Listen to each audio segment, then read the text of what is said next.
이스라엘 백성은 할례를 행함으로 언약 백성으로서 하나님과의 관계를 재정립하고 여호수아가 대표성을 가지고 하나님 앞에서 신발을 벗고 온전히 항복하는 것을 통해 가나안 땅을 정복할 준비를 마쳤습니다. 그 후에 하나님께서는 가나안의 첫 관문인 여리고성의 전투를 앞두고 여호수아를 불러 여리고성 함락을 위한 전략을 말씀해 주십니다. 그것은 무장한 군인들이 맨 앞에 서고 그 뒤에 양각나팔을 부는 7 제사장들, 그리고 언약궤를 맨 제사장들이 그 뒤를, 그리고 백성들이 언약궤의 뒤를 따르며 7일 동안 여리고성을 총 13바퀴 도는 것이었습니다. 당시 이스라엘 백성 가운데로 들어가 보십시오.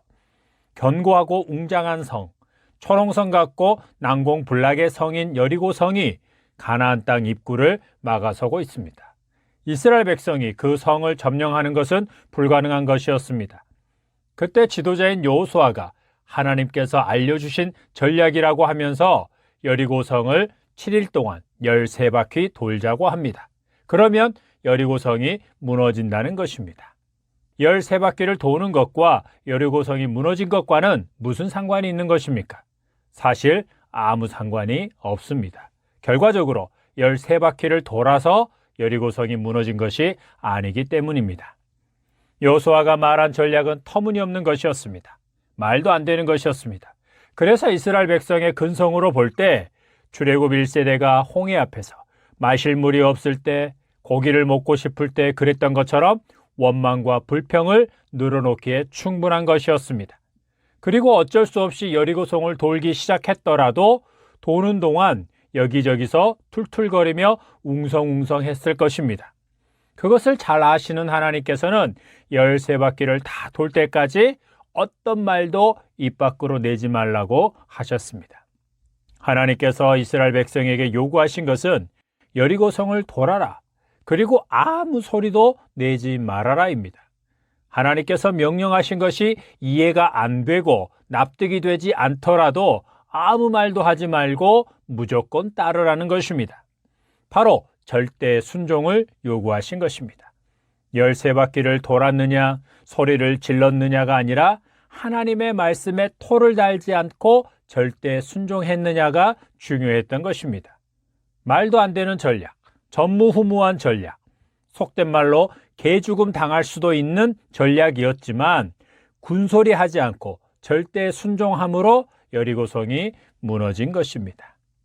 여리고성을 무너뜨리기 위한 하나님의 전략은 13바퀴를 도는 것이 아니라 이스라엘 백성의 절대 순종이었던 것입니다.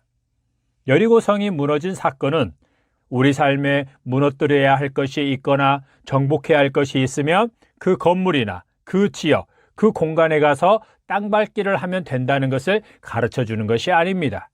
그렇게 하는 것은 하나님께서 말씀하고자 하시는 것에서 아주 많이 벗어난 것이고 지신밟기 등의 미신이나 주술적인 것과 별반 다르지 않는 행위입니다.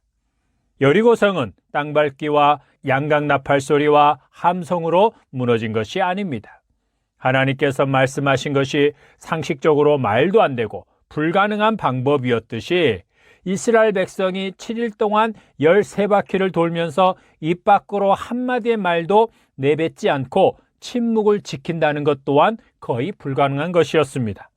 이스라엘 백성의 입장에서 볼 때 그것은 7일 동안 아무 말도 하지 않고 침묵을 하라는 것은 차라리 죽는 것이 더 나을 정도의 요구였던 것입니다. 그런데 죽기를 각오하고 그 불가능한 요구대로 순종했을 때 여리고성이 무너진 것입니다.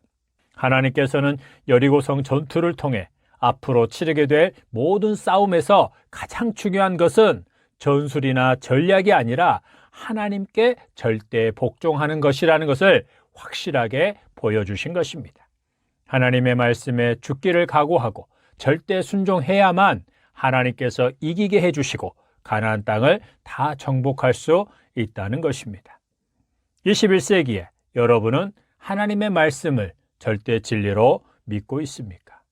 하나님께서 천지를 창조하셨고 남자와 여자를 창조하셨다는 것을 믿습니까? 남자가 그 부모를 떠나 여자와 한 몸이 되어야 한다는 것이 불변의 진리임을 믿습니까?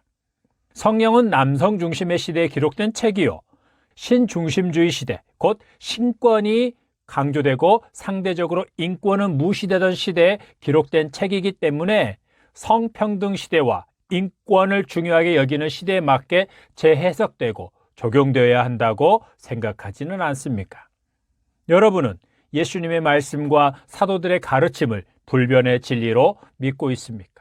하나님 나라 백성의 윤리와 도덕에 대해서, 교회에 대한 정의와 교회를 거룩하고 순결한 예수님의 몸으로 지켜가기 위해 징계와 치리를 하라는 것에 대해서, 말씀을 맡아 가르치는 자의 자격과 봉사를 담당할 직분자들의 자격에 대해서 시대를 초월하여 불변의 진리로 믿습니까?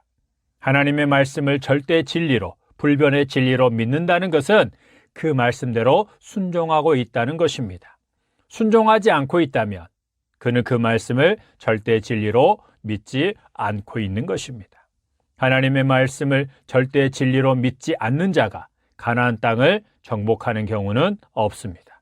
일부를 정복했더라도 그곳에 하나님 나라를 세우고 하나님 나라의 삶을 살아가는 경우는 더더욱 없습니다. 그것은 여호수아 이후 사사시대가 너무도 확실하게 증명해주고 있습니다. 여러분은 여러분 자신과 삶의 터전과 모든 영역들을 정복하여 그곳에 하나님의 나라를 세우기 원하십니까? 그곳에 하나님의 나라가 임하기를 원하십니까? 그렇다면 개인의 거룩한 삶과 삶의 각 영역에 대한 말씀, 예를 들어 남편과 아내의 관계, 부모와 자녀의 관계, 직장에서의 관계, 이웃과의 관계 등에 대한 말씀을 절대 진리로 믿고 절대 순종하십시오. 그런 말씀들은 난공불락의 여리고성을 13바퀴 돌면 무너질 것이라는 말씀보다 100배, 1000배, 만배는 더 상식적이고 합리적인 말씀입니다. 문제는 여러분이 그 말씀을 믿느냐는 것이요, 그 말씀대로 순종하느니 차라리 죽는 것이 더 낫습니다라고 생각하느냐는 것입니다. 기억하십시오. 죽기를 각오하고 말씀대로 순종하지 않으면 그 영역은 절대로 정복할 수 없습니다. 적당한 선에서 타협하고 서로 좋게 지내는 것은 정복한 것이 아닙니다. 말씀대로, 말씀의 원리와 하나님의 질서를 따라 살아가는 것이 정복한 것이요, 하나님 나라의 삶을 사는 것입니다. 각 영역과 관계들에 대해 말씀대로 살아가고 있지 않다면 영적 싸움에서 지고 있는 것입니다. 영적 싸움의 승패는 순종의 여부로 결정되는 것입니다. 하나님의 말씀에 절대 복종함으로 가나안 땅을 정복하고 그곳에서 하나님 나라의 삶을 사는 자들이 영원한 하나님 나라에 들어가는 것입니다. 그것이 하나님의 나라를 너희는 빼앗기고 그 나라의 열매를 맺는 백성이 받으리라는 말씀의 의미입니다. 하나님 아버지께서 우리에게 절대 순종하는 믿음을 주사 우리로 하여금 삶의 모든 영역에 대한 말씀대로 순종하게 하심으로 그곳을 정복하게 해주시길 예수님의 이름으로 기도드립니다. 아멘.